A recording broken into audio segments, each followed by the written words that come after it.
सो hey everyone, welcome back again. मैं सिर्फ doctor Tushar and आज इस वीडियो में बात करेंगे आपके टॉपिक SIRS क्राइटेरिया इन सेप्सिस। ठीक है, तो बहुत छोटा टॉपिक है लेकिन कभी कभी शॉर्ट नोट्स में आ जाता है ये। ठीक है, तो उसको अच्छे से देखेंगे कि SIRS क्या होता है, ये क्राइटेरिया क्या है एंड ये सेप्सिस से कैसे रिलेटेड है, आगे जाके ये सेप्टिक शॉक होगा या नहीं होगा हमें कैसे पता चलता है। तो ये सब हम इसमें कवर करने वाले हैं। तो चलो टॉपिक को स्टार्ट करते हैं। सबसे पहले बात करेंगे इसकी डेफिनेशन को लेकर कि क्या है ये SIRS। ठीक है, so it is a systemic inflammatory response syndrome. ठीक है, is a generalised inflammatory response of the body. आपके बॉडी का एक जनरलाइज्ड रिस्पॉन्स है, इन्फ्लेमेटरी रिस्पॉन्स है। किसके वजह से? It can be due to any infection, किसी ट्रॉमा, बर्न और पैनक्रियाटाइटिस की वजह से हो सकता है। अगर ये जो आपका कॉज सिर्फ इन्फेक्शन हुआ, ठीक है, अगर ट्रॉमा को हटा दो, बर्न को हटा दो, ये सब हटा दो, सिर्फ इन्फेक्शन अगर आपका कॉज रहा, तब ये क्या बोलेंगे इसको हम लोग? इसको हम सेप्सिस बोलेंगे। नहीं तो हम क्या बोलेंगे इसको? SIRS हम इसको बोलने वाले हैं। अब हम डिसाइड कैसे करेंगे कि आपके बॉडी में जो ये रिस्पॉन्सेज, ये पॉजिटिव एजेंट हैं जो भी, इसकी वजह से ये SIRS की तरफ जा रहा है, ये कैसे पता चलेगा? तो इसका एक क्राइटेरिया होता है, तो वो हम देखने वाले हैं। उससे पहले इसका कॉन्सेप्ट क्या है बेसिकली इस SIRS का। So in severe infection the body releases large amount of inflammatory mediators. ठीक है, आपके बॉडी में कोई इन्फेक्शन हुआ, अब उस चक्कर में आपकी बॉडी ने कुछ हिंट्स आपको देने स्टार्ट कर दिए। ठीक है, कुछ मीडिएटर्स भेजना स्टार्ट कर दिए, सच एज साइटोकाइनिन्स। अब these substances causes widespread inflammation affecting multiple organs leading to systemic manifestations like fever आ सकता है, टैकीकार्डिया हो सकता है या रैपिड ब्रीथिंग हो सकती है। तो बेसिकली क्या करे, आपकी बॉडी ही कुछ आपकी बॉडी में कहीं किसी पार्ट में इन्फेक्शन हुआ या बर्न हुआ या ट्रॉमा कहीं पे हुआ, उस एरिया से, ठीक है, क्या होता है, आपके कुछ इन्फ्लेमेटरी रिस्पॉन्सेज या मीडिएटर्स निकलते हैं जिसको हम साइटोकाइनेंस बोलते हैं। ठीक है, अब ये साइटोकाइनेंस क्या करते हैं, आपकी पूरी बॉडी में घूम के डिफरेंट डिफरेंट आपको साइंस एंड सिम्टम्स दिखाएंगे, जिससे आपको पता चले कि आपके बॉडी में कोई इन्फेक्शन है। सो बेसिकली ये एक डिफेंस मैकेनिज्म टाइप का बोल सकते हैं आपकी बॉडी के लिए।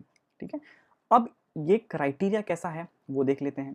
ठीक है, इसके पैरामीटर्स हम लोग देख चुके हैं। टेम्परेचर है, हार्ट रेट, रेस्पिरेटरी रेट और साथ ही साथ आपका वाइट ब्लड सेल काउंट। सबसे पहले बात करेंगे अगर आपके टेम्परेचर से related. If it is more than 38 degrees तो फीवर होगा, and if it is less than 36 degrees आपको मतलब हाइपोथर्मिया की कंडीशन है। सो टेम्परेचर यहाँ पे क्यों मैटर करता है? So abnormal temperature reflects activation of the inflammatory mediators affecting the body's temperature regulations. तो एक इंडिकेटर तो ये हो गया, तो आप टेम्परेचर समझ जाएंगे। ठीक है, एंड हाँ, ये जो 4 क्राइटेरिया है इनमें से अगर कोई भी 2 क्राइटेरिया फुलफिल होती हैं या मोर, देन हम इसको बोल सकते हैं कि ये आपके बॉडी में SIRS की कंडीशन डेवलप हो रखी है। क्लियर? एंड अगर वो सिर्फ इन्फेक्शन की वजह से हो तो उनको सेप्सिस बोलते हैं, सिंपल।